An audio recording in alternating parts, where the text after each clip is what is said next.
हमसे, और व्हाट्सएप भी कर सकते हैं, कॉल भी कर सकते हैं, ठीक है। अच्छा, तो ये जो आज आपको जो पेपर मैं दिखा रहा हूँ, ये बेसिकली पिछला पेपर है जो अभी हुआ है, ठीक है, जो अभी हुआ है, ये रिसेंट पेपर है, ठीक है।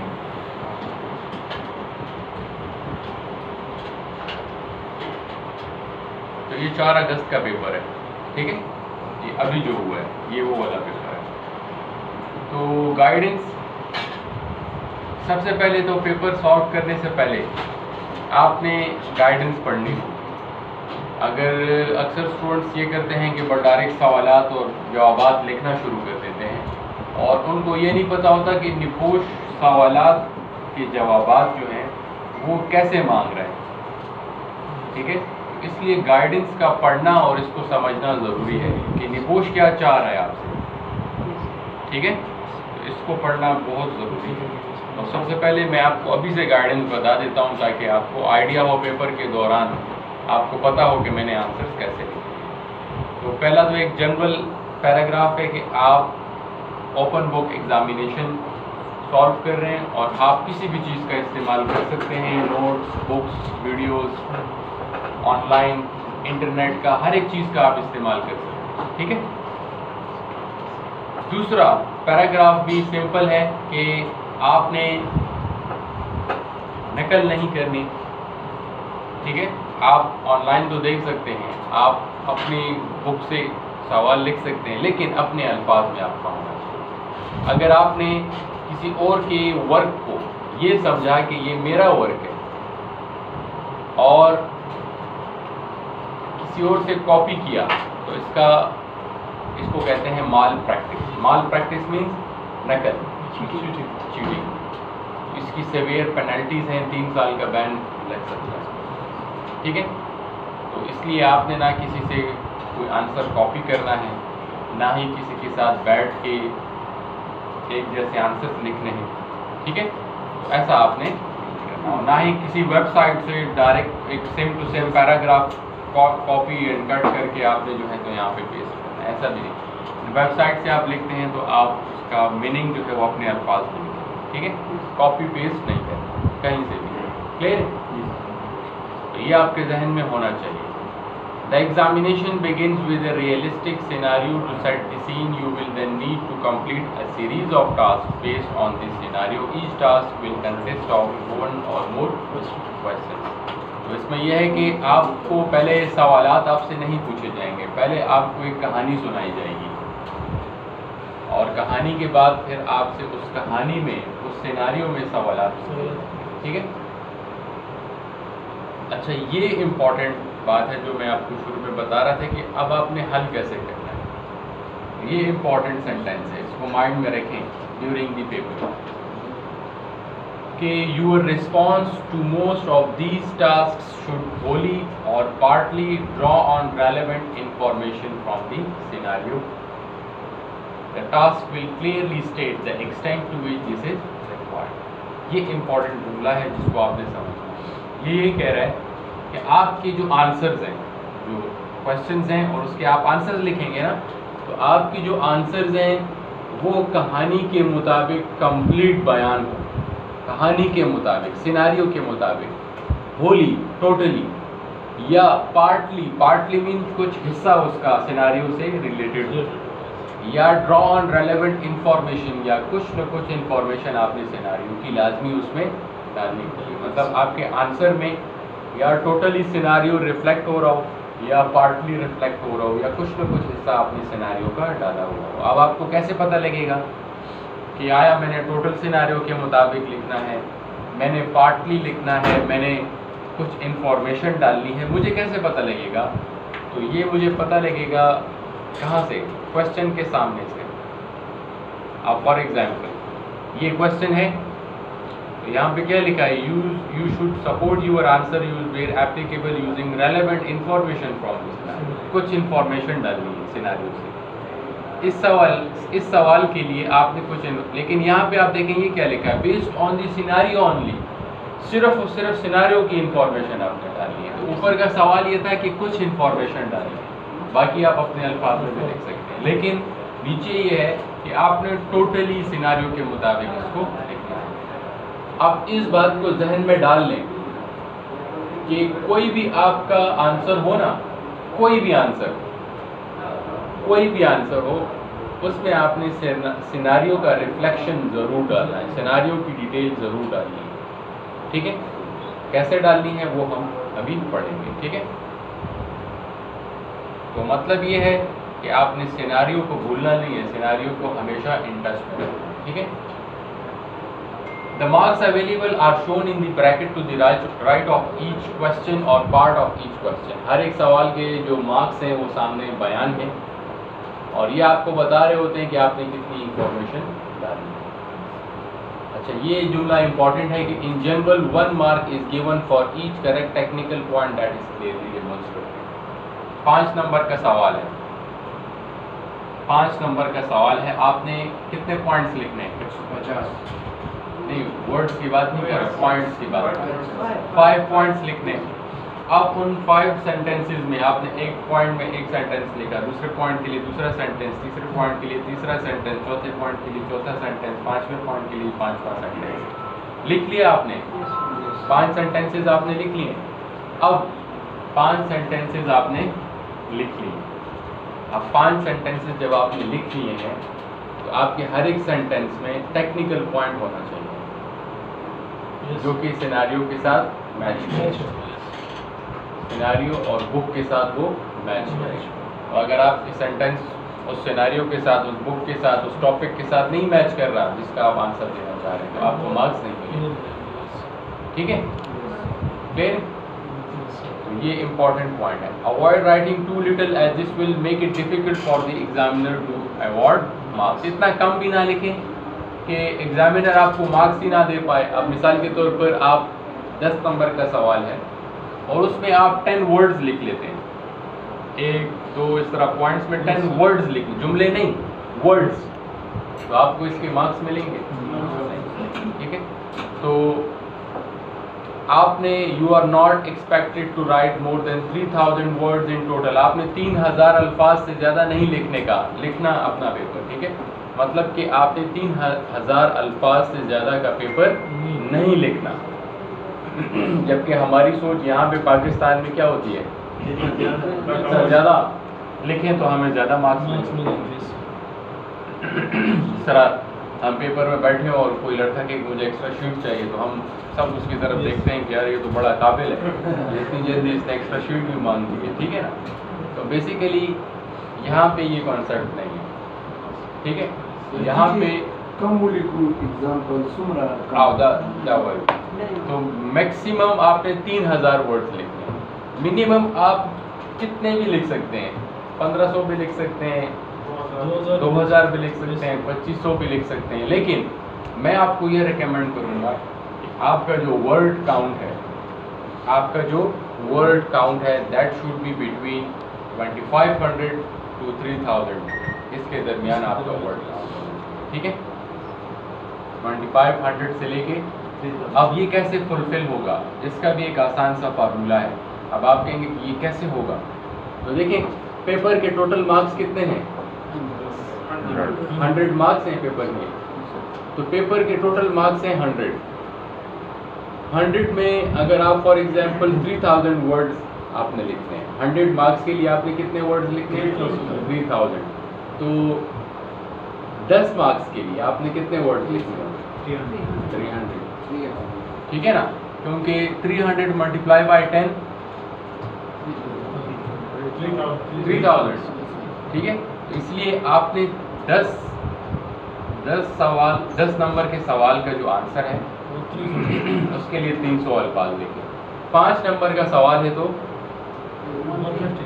150, 20 नंबर का सवाल है 600, 15 नंबर का सवाल है तो अब ये नहीं कि आप बिल्कुल 300 मतलब ऊपर नीचे कम ज़्यादा हो सकता है, अप्रॉक्सीमेटली 10% अप 10% डाउन, ये आप लिख सकते हैं, ठीक है। उससे जितना क्वेश्चन हो मतलब उसने जो मांगा बस उससे सिर्फ वही लिखना है, जी वही लिखना है। तो टाइम को डिस्ट्रीब्यूट करें, ऐसी जगह पे पेपर ना करें कि जहाँ पे आप कंफर्टेबल ना हो।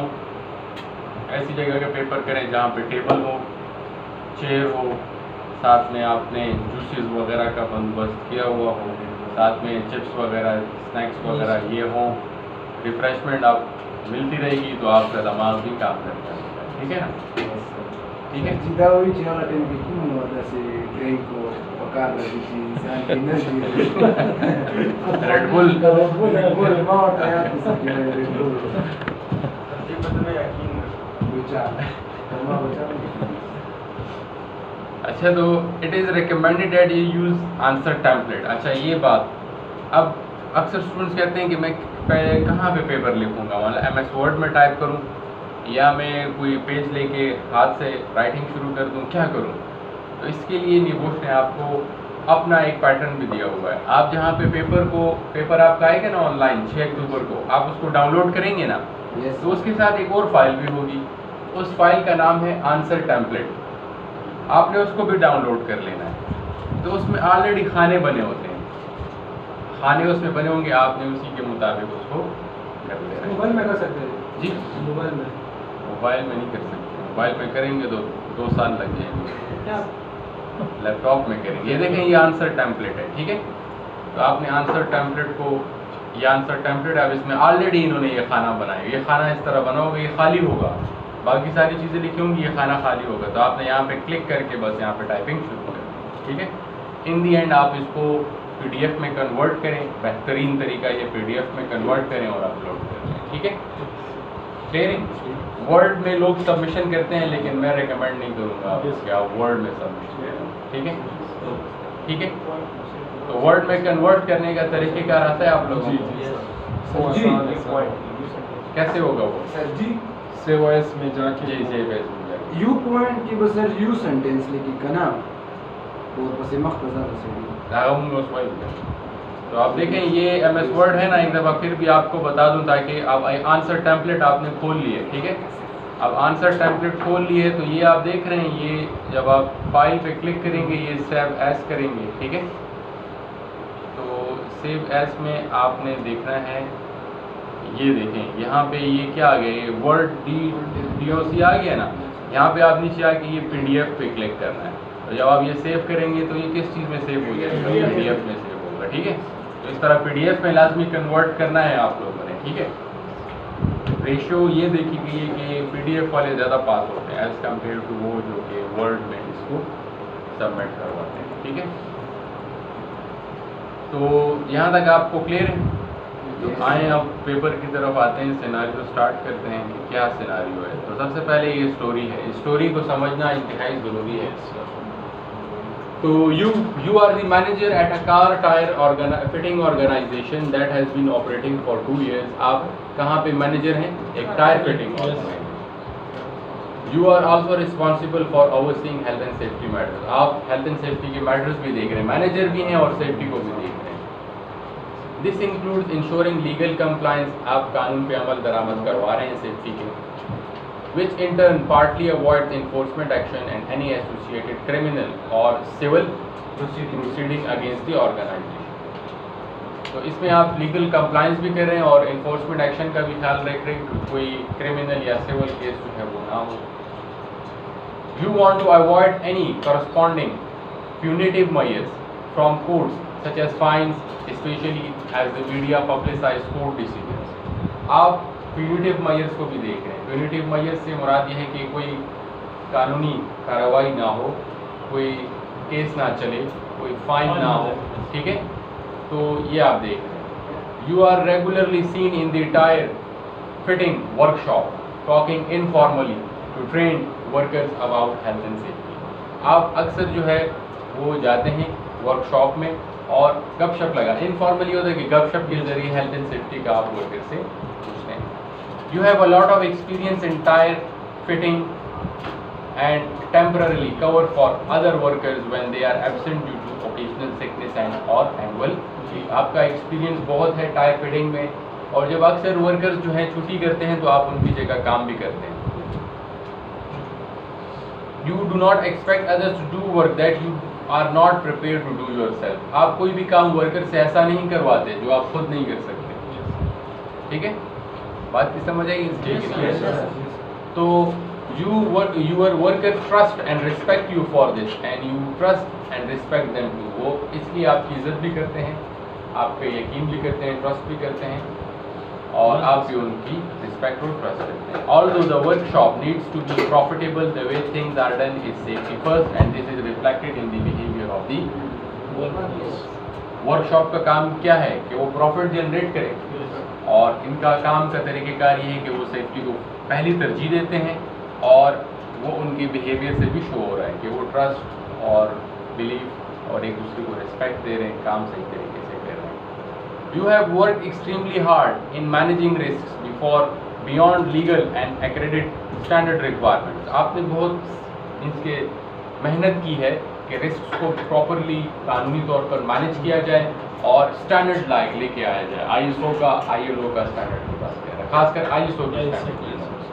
Because of this, you were instrumented in achieving certification of the organization's health and safety management system। आपके सख्त काम मेहनत की वजह से फ़ायदा ये हुआ कि आपको ISO की सर्टिफिकेशन भी मिल गई है। यहाँ पे जो सर्टिफिकेशन, अचीविंग सर्टिफिकेशन का मतलब कौन सी certification? ISO। You are proud to have received zero non-conformities when externally audited। जब एक्सटर्नल ऑडिट हुआ, एक्सटर्नल ऑडिट तो जानते हैं ना, उसमें जीरो नॉन कन्फॉर्मिटीज पाए गए, कोई मसाइल नहीं थे, मतलब इतनी अच्छी सेफ्टी थी। Suitable risk assessments and associated safe system of work are understood by the workforce, all developed with input from the workers। Means के रिस्क असेसमेंट भी अच्छी की गई थी और safe system of work, rules and regulations भी सही तरीके से बनाए गए थे और रिस्क असेसमेंट और safe system of work workers को इन्वॉल्व करके बनाए गए थे, उनकी सलाह मशवरे से बनाए गए थे। Workers receive adequate health and safety information and induction. Workers को हेल्थ एंड सेफ्टी की इंफॉर्मेशन और इंडक्शन दी गई थी।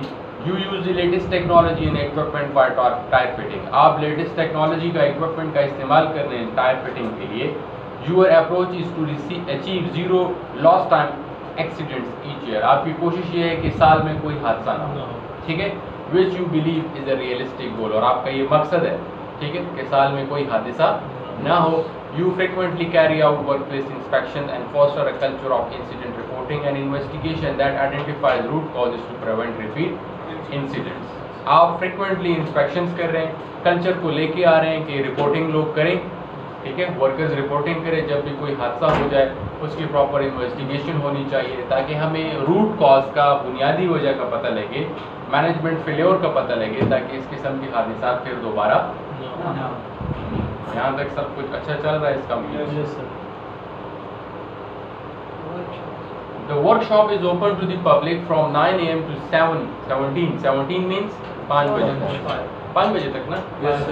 From Monday to Saturday, Monday to Saturday। तो Sunday को क्या होगा? It has a single tire fitting bay where there is a room for 2 cars to be worked on at any given time। Means के वहाँ पे single fitting पे है, वहाँ पे एक ही टाइम पे एक ही गाड़ी का टायर जो है वो फिट हो सकता है। और वहाँ पे कितनी गाड़ियाँ आ सकती हैं? 2 गाड़ियाँ आ सकती है, लेकिन फिटिंग की जो इक्विपमेंट है वो कितनी है? वो 1 है। Car can be driven into and out of the workshop through an open roller shutter door at the rear of the building. Building के पिछली साइड पे एक शटर है, गाड़ी वहाँ से आती है अंदर की तरफ। There is also pedestrian access from the workshop to the front office. Front office जो आगे की तरफ ऑफिस है, वहाँ से पैदल चलने वाले भी ऑफिस में आ सकते हैं, ठीक है, क्लियर है?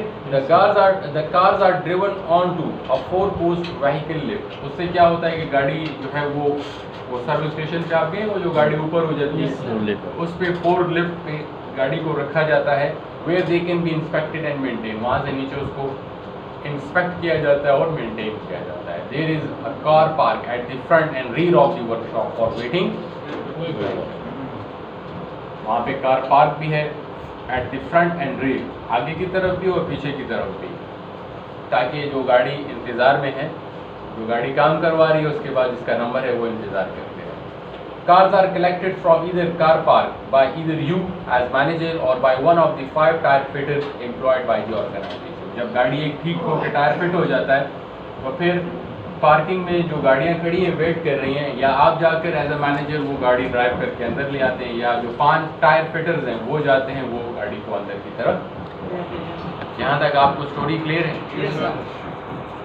मतलब एक दफ़ा फिर इस पैराग्राफ का ये है कि सुबह 9 बजे से शाम 5 बजे तक काम होता है, पीर से लेके हफ्ते तक, और वहाँ पे एक टायर फिटिंग की जो इक्विपमेंट है प्रॉपरली वो इंस्टॉल्ड है। 2 गाड़ियाँ वहाँ पे आ सकती है। जो वेटिंग जो है वो गाड़ियाँ फ्रंट और रेयर में कर रही होती हैं, और आगे की तरफ से पैदल चलने वालों का रास्ता है और गाड़ी का रास्ता रेयर पीछे की तरफ से है। अब जब वेटिंग में होती हैं गाड़ियाँ, तो वो जब गाड़ी ठीक हो जाती है तो वेटिंग में से आप या टायर फिटर जाके इस गाड़ी को अंदर ले आता है। ठीक है। The front pedestrian entrance to the building leads onto a short corridor, the walls of which are mounted with framed documents including a health and safety management certification, the health and safety policy and public liability insurance. जब आप main front से office की तरफ आते हैं तो उसमें एक बरामदा आता है। बरामदे में दीवार के ऊपर ISO की सर्टिफिकेशन जो आपने ली हुई है ना, उसका सर्टिफिकेट भी लगा हुआ है, कंपनी की हेल्थ एंड सेफ्टी की पॉलिसी भी लगी हुई है, और इंश्योरेंस के जो डॉक्यूमेंट्स हैं वो भी लगे हुए हैं। ठीक है। The corridor leads straight ahead into the workshop via fire door और to a customer waiting room to the left, access through another. Corridor से स्ट्रेट जाके क्या आता है? वर्कशॉप आता है। किसके जरिए? फायर डोर के। फायर डोर आप खोलेंगे तो आगे क्या आ जाएगी? वर्कशॉप आ जाएगी। ठीक है। और फिर उसके साथ ही लेफ्ट साइड की तरफ कस्टमर वेटिंग रूम है, जहाँ पे कस्टमर क्या करता है? वेट करता है। ठीक है। और उसके साथ ही एक अदर दरवाज़ा भी है। The waiting room contains a small counter behind which is an office where the manager और one of the tyre fitters can take customer. इस वेटिंग रूम के साथ ही एक स्मॉल काउंटर है, वहाँ पे जो कस्टमर आता है वो बताता है कि यार मैंने गाड़ी उधर वेटिंग में खड़ी कर दी है और मेरी गाड़ी की ये वाला टायर जो ये ख़राब है, जिस तरह भी वो ऑर्डर देना चाहे तो इसको आप चेक करके फिर देखेंगे क्या इसमें मसला है, पंचर लगाना है या उसको रिप्लेस करना है, क्या करना है, तो वो वहाँ पे वो ऑर्डर्स दे देते हैं। ठीक है। क्लियर है यहाँ तक? A customer is in the waiting room awaiting a report from the tire fitter about the condition of the tire. एक कस्टमर वेटिंग रूम में बैठा है और वो रिपोर्ट का इंतज़ार कर रहा है। उसकी गाड़ी इंस्पेक्शन के लिए गई हुई है, उसके टायर चेक होने के लिए गए हुए हैं, और वो अपने टायर की कंडीशन, गाड़ी के टायर की कंडीशन जानने के लिए इंतज़ार कर रहा है। The tire fitter returns and reports that the rear tire has a slow puncture and also explains that there is some uneven wear on the inside and outside of the two front tires. Tyre fitter आता है, उसको report बताता है कि आपका जो rare पिछला एक टायर है उसमें एक छोटा सा पंचर है, और आपके जो अगले 2 टायर्स हैं उसके अंदर और बाहर जो है जो मतलब कि वेयर है, वेयर एंड टेयर से मुराद ये होता है कि वो ज़रा ख़राब हो गए हैं, टाइम उनके ऊपर ज़्यादा गुजर गया है। ठीक है। The extent of the wear means that they are below the legal limit and needs replacement. इसका ये मतलब है कि टायर जो है वो स्टैंडर्ड के नहीं है, लीगल लिमिट के नहीं है, और आपने इसको क्या करना होगा? The tire fitter invites the customer into the workshop to view the wear. वो टायर फिटर उसको कहता है कि आए यार मैं आपको दिखा भी दूँ, आपके खुद देख लें कि टायर जो है वो अंदर से ख़राब हो रहे हैं। They take the customer to the car. वो कस्टमर को कार की तरफ लेके गया, which is still raised up on the 4-post vehicle lift. वो अभी तक जो है वो ऊपर 4-post vehicle lift पे खड़ी है। When underneath the vehicle, pointing out the uneven tire wear, the tire fitter trips over a pneumatic impact wrench used to remove car vehicle nuts that are laying on the floor and strike their head hard against one of the posts of the 4-post lift. They fall onto the floor unconscious with blood trickling from head wound and customer frantically gestures to other tire fitters for help. अब हुआ क्या कि जब वो नीचे खड़े थे वो टायर फिटर उसको वो टायर दिखा रहा था कि इसमें खराबी है, तो हुआ क्या कि वो टायर फिटर क्या हो गया, वो एक रेंच नहीं होता, रेंच वो नीचे पड़ा था, उसके ऊपर उसका पाँव आया, वो स्लिप हुआ, और स्लिप होकर वो जो जिसके ऊपर वो गाड़ी खड़ी थी ना 4, उसके साथ उसका सर लगा, वो नीचे गिरा और उसके सर से खून आने लगा, वो बंदा बेहोश हुआ। तो ये कौन बेहोश हुआ? कस्टमर के टायर फिटर, टायर फिटर। ठीक है। अब वो जो कस्टमर था वो मीन्स के कंफ्यूज हो गया और उसने दूसरे टायर फिटर को कहा कि यार ये इसकी हेल्प करे, ठीक है। One of the tyre fitters who is also a trained first aider has seen the accident and immediately instructs a fellow tyre fitter to telephone the emergency services. एक टायर फिटर जो कि first adder भी था, उसने जल्दी से हादसे को देखा और दूसरे टायर फिटर को कहा कि आप इमरजेंसी सर्विस पुलिस जो हॉस्पिटल है उसको कॉल करें या 1122 जो है तो फर्स्ट एडर्स होते हैं। The first adder removes the impact wrench, trip hazard and anything else they think is dangerous। तो फर्स्ट एडर ने क्या किया, वो इम्पैक्ट wrench वहां से हटाया और वो चीजें हटाई जो कि खतरे का बायस बन सकती। They apply first aid, place the injured worker in the recovery position and then closely monitor them। उसने उसको फर्स्ट एड दी, उसको रिकवरी पोजीशन में लेटाया, क्योंकि जख्मी हो बंदा तो उसको सीधा नहीं लेटाना होता, उसको करवट देनी होती है, तो उसको करवट दी, ठीक है। और क्या किया, और उसको देखता रहा। You are alerted to the accident and go to check that the first aider can remain with the unconscious worker until help arrive. आपको हादसे के बारे में अलर्ट किया गया, ठीक है, और आप गए फर्स्ट एडर के पास, आपने उस जो बेहोश वर्कर था उसको देखा, ठीक है। You then calmly escort the customer to the waiting room, और फिर वो जो कस्टमर था ना, आप उसको खामोशी से कहाँ पे ले गए, तो वेटिंग रूम में ले गए। The customer is little shaken and upset, so you make them a cup of coffee and sit with them in the waiting. Customer जो था वो लरज रहा था, अपसेट था, आपने उसको कॉफ़ी का कप जो है वो उसके लिए मंगवाया और उसके साथ आप बैठे कहाँ पे, waiting. The ambulance arrives and the injured worker is taken to the local hospital. Ambulance आई और इंजर्ड वर्कर को कहाँ ले जाएगा, local hospital. You continue to comfort the customer and instruct the other tire fitters to stop work and leave anything in the workshop as it is for the time। आपने दूसरे tyre fitters को कहा कि काम को छोड़ दें और जिस तरह जो चीज़ जहाँ जहाँ पे पड़ी है वहीं पे रहने। इससे क्या फ़ायदा होता है, क्योंकि आपने सीन को सिक्योर करना होता है, ठीक है, इन्वेस्टिगेशन के लिए। When the customer finishes the cup of coffee, as soon as they appear to be more composed, you move them to a relatively privacy of the office area। जब customer ने coffee का cup P लिया और वो थोड़ा सा compose ठीक हो गया, आप उसको कहाँ पे ले गए, ऑफिस एरिया में।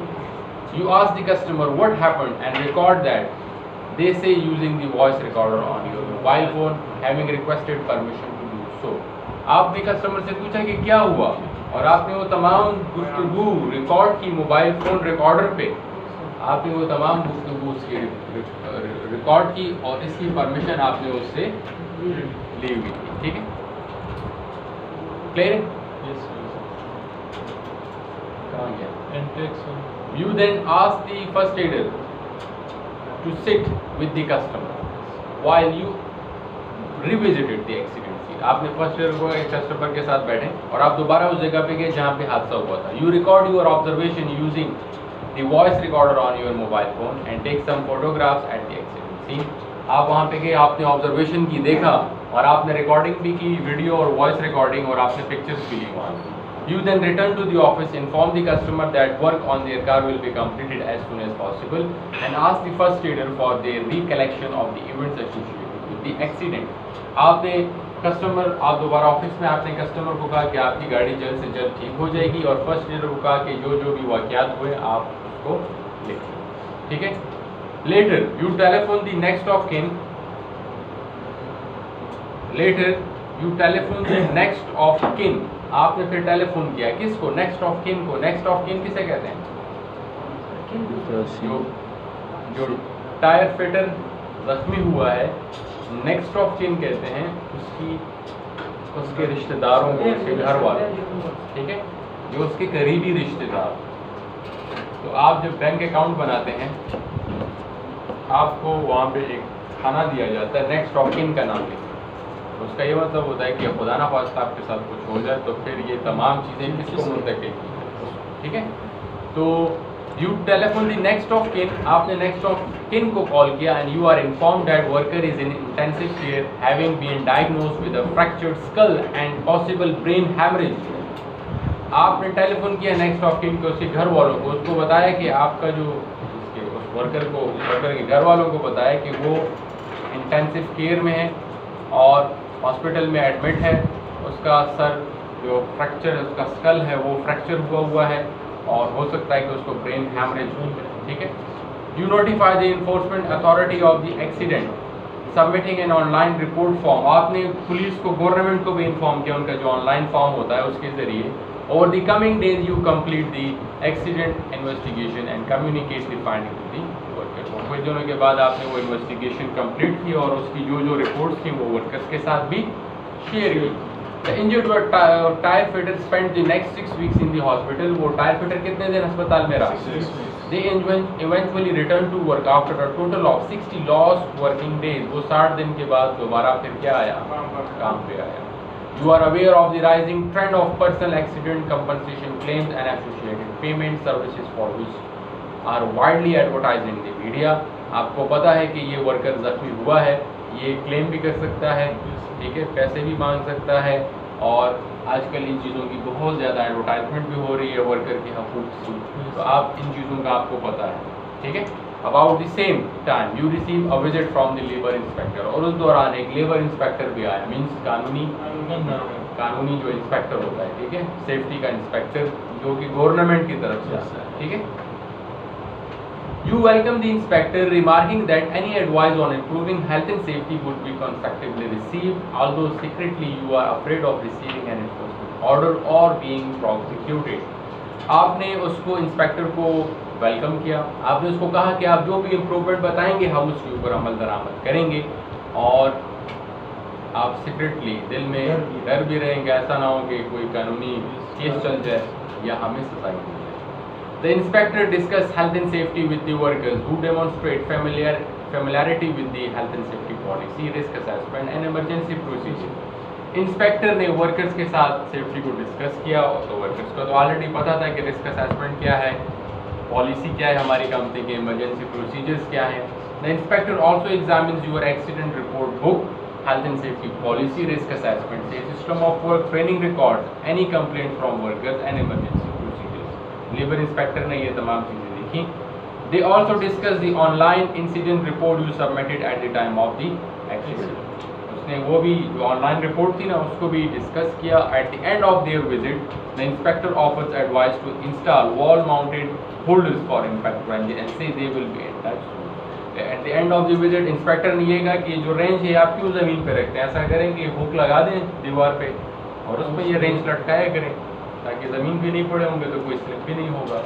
As promised they telephone and discuss their investigation findings, they follow this up by the emailing you a full report. और इस तरह उसने प्रॉमिस किया था, उसने बाकायदा से आपके साथ इन्वेस्टिगेशन जो फाइंडिंग्स थी उसको फ़ोन पे भी डिस्कस किया और वो आपको ईमेल हुई थी। किसने? Labour inspector.